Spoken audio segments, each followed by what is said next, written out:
Hello, everyone. Sally here. We'll go over AOT Episode 24 Season 4 with titled Pride. Telling backstory how Commander Hange saves our Captain Levi. We'll go over everything you need to know right here. Hange's crucial plan, who is desperate to meet Marley's commander, Theo Magath. Then Armin meets Connie, who convinces Armin to sacrifice himself, until Jean, Elena, and Onyankopon are eaten up by Cart Titan Pick. Let's just go further into it.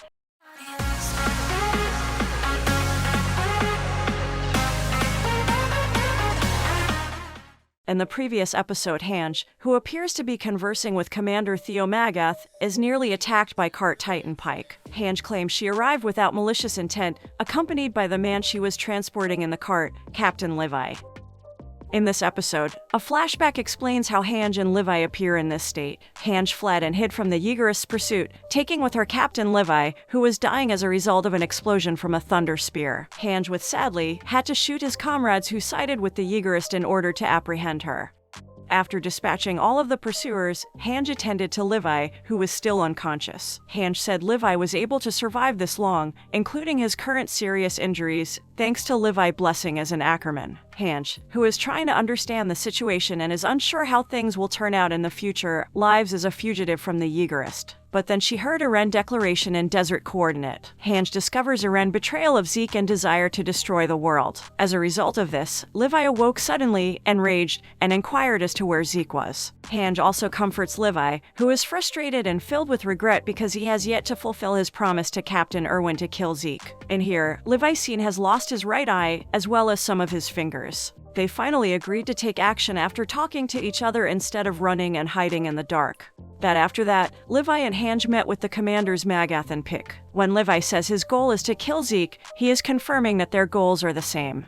However, the Magath commander remains skeptical and fearful because Levi's strength rivals that of 9 other Titan shifters despite the fact that he is only a human. Then want to shoot him. Levi wishes to negotiate, despite the fact that his body is riddled with wounds, and he is still confronted by the enemy. Hange also explains the Zeke position and founding Titan Eren is so strong that there is no other option but to work together to stop it.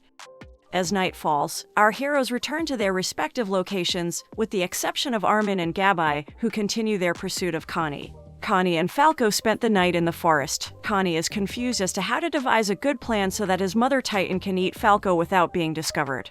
Connie is unsure if his decision to sacrifice Falco was a good thing to do. They arrived in the village at noon. A suspicious Falco inquired. They don't want to go to the hospital, do they? Falco recognized this Waragako village because he had heard Connie mumbling the night before. Made him believe Connie wanted vengeance for Sasha's death. Connie objected, then opened the curtain to reveal her mother Titan, who lay helpless. Connie then asked Falco to assist him in brushing the Titan teeth with his hilarious nervous expression. Connie plans to get Falco eaten this way. Falco, who was stumped, agreed with Connie's words. But then Armin and Gabai screamed at Falco, telling him to stay away because Falco inherited the Jaw Titan, and Connie wanted to feed Falco to the Titan. Connie panicked and immediately took Falco hostage and went up the stairs. Then Armin, who was helpless, felt that he did not deserve to be given a chance to live more than the Commander Erwin.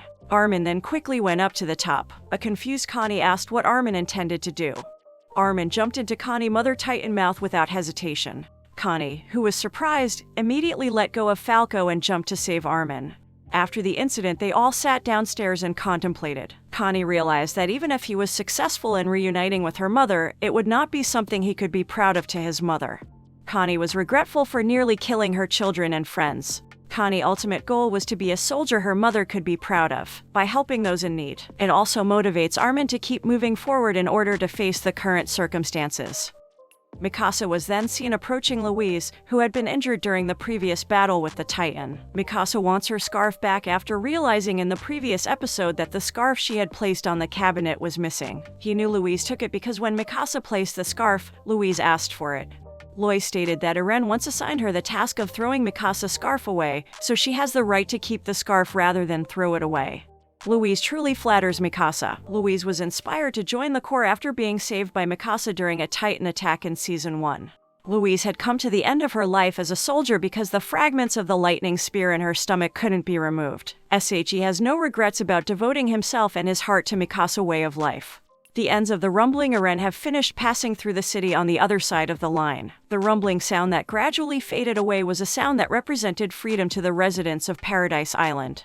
Flock declares that the warriors, Eren and Yaeger, have defeated the world and are now free. Mikasa stood back and watched, as did Jean.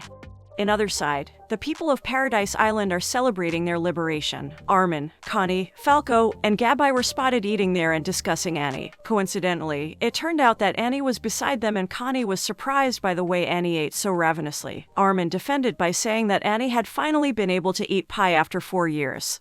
Hitch returns after queuing for food and discovers the letter Annie left behind, stating that she met Armin and Connie and went with them. Annie thanks her for all this time. That's how Hitch and Annie split up. Hitch seems to be saddened by Annie's departure. Then Flock is seen gathering the residents to witness the execution of Yelena and Onyankopan, which he and Jean will carry out. Onyankopan felt sad because he helped the Eldia, but in return his hometown and family were massacred, while asking Jean. Jean then fired 4 bullets at Onyankopan, but missed. Soon after, the Titan Pit cart arrived to swallow up Yelena, Onyankopan, and Jean.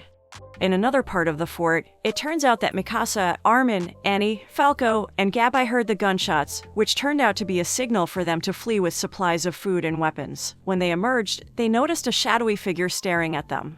Elsewhere, Jean and the others were taken to a hiding place. Jean complained as he exited the Titan cart mouth that he didn't want to enter the Titan mouth again. This is disgusting because Cart Titan can keep his form for months at a time. Onyankopan wonders why Jean would risk his life by joining Marley. Jean stated that he could have gone into hiding, but his dead comrades would not forgive him for his cowardice. Jean refers to his best friend Marco, who died in the first season. Yelena is also perplexed as to why she was saved. Hange explains that borrowing the Titan card is contingent on saving Yelena's life.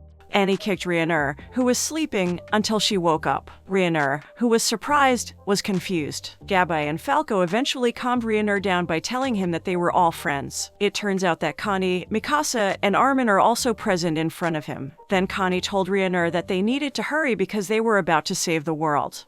Finally, the Unified Alliance was formed. What an epic reunion meeting between former enemies who hated each other and wanted to kill each other. But they are now reuniting in an alliance. Will they be able to face each other with an inherent hatred? Everything will be covered in the following episode. Okay, this is the end of the episode. Don't forget to watch our other video. So please press the subscribe button and like this video if you enjoy this video. See you later. Bye. Sally signed out.